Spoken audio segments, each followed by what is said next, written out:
Welcome to बोलते हाथ।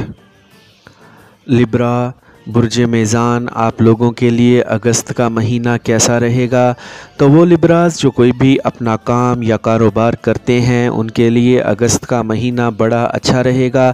इस महीने आपके काम काज बिज़नेस में तेज़ी आएगी और आपकी इनकम इस दौरान बढ़ती हुई दिखाई देती है। और जो पहले आपके काम काज और बिज़नेस को लेकर जो रुकावटें आ रही थी तो वो भी इस महीने दूर होना शुरू हो जाएंगी। आपको नए क्लाइंट्स और कस्टमर्स मिलेंगे और आपके बिज़नेस को इस महीने ग्रोथ मिलेगी।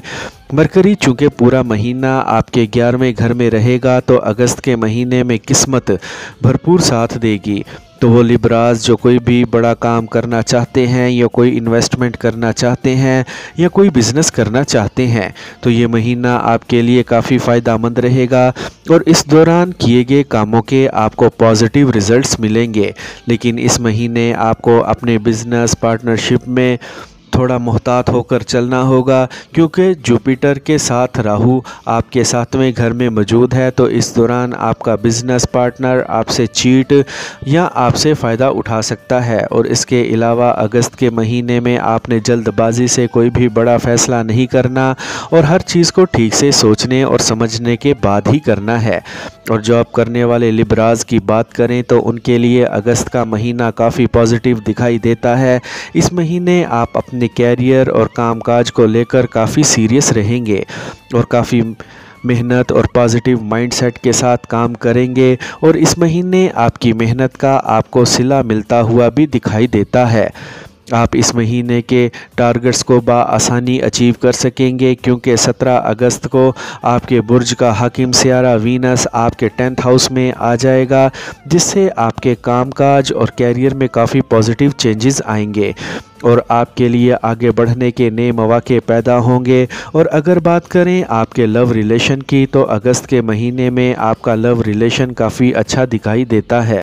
चूँकि सैटर्न आपके 5वें घर में मौजूद है तो इससे आपके लव रिलेशन पर काफ़ी अच्छा और मस्बत असर पड़ेगा। लेकिन 7 अगस्त को वीनस के रेट्रोग्रेड होकर आपके 10th हाउस में आने से अपने लव रिलेशन को लेकर आपके मन में कुछ डाउट्स आ सकते हैं या फिर आप अपने पार्टनर से कुछ ऐसी बात बोल सकते हैं कि जिससे सामने वाला नाराज़ हो सकता है, क्योंकि अगस्त के महीने में आपका पार्टनर भी थोड़ा गुस्से में रहेगा और अपनी हर बात को ठीक ही समझेगा।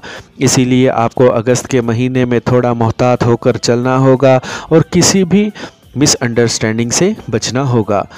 मैरिड लाइफ की बात करें तो मार्स 19 अगस्त तक आपके 11वें घर में रहेगा और फिर 19 अगस्त को मार्स आपके 12वें घर में चला जाएगा। तो 19 अगस्त से पहले आपकी मैरिड लाइफ काफ़ी अच्छी रहेगी, लेकिन 19 अगस्त के बाद आपके अपने पार्टनर के साथ बिला वजह के आर्गूमेंट्स हो सकते हैं और आपकी अंडरस्टैंडिंग में कहीं ना कहीं थोड़ी कमी आ सकती है। और 19 अगस्त के बाद आपके लाइफ पार्टनर को लेकर इसकी हेल्थ में छोटे मोटे इश्यूज़ हो सकते हैं। इसीलिए 19 अगस्त के बाद आपको अपनी मैरिड लाइफ में थोड़ा मुहतात होकर चलना होगा। और एजुकेशन की बात करें तो सैटर्न आपके 5वें घर में मौजूद है। ये अगस्त का महीना स्टूडेंट्स के लिए काफ़ी अच्छा दिखाई देता है और इस महीने आप अपनी पढ़ाई को लेकर काफ़ी सीरियस रहेंगे और पहले कहीं ना कहीं आप अपनी पढ़ाई पर तवज्जो नहीं दे पा रहे थे, तो इस महीने आपका पूरा फोकस अपनी पढ़ाई पर रहेगा। और अगर इस महीने आपका कोई इम्तिहान वगैरह है या कोई एडमिशन लेना चाहते हैं तो इसमें भी आपको कामयाबी मिलेगी।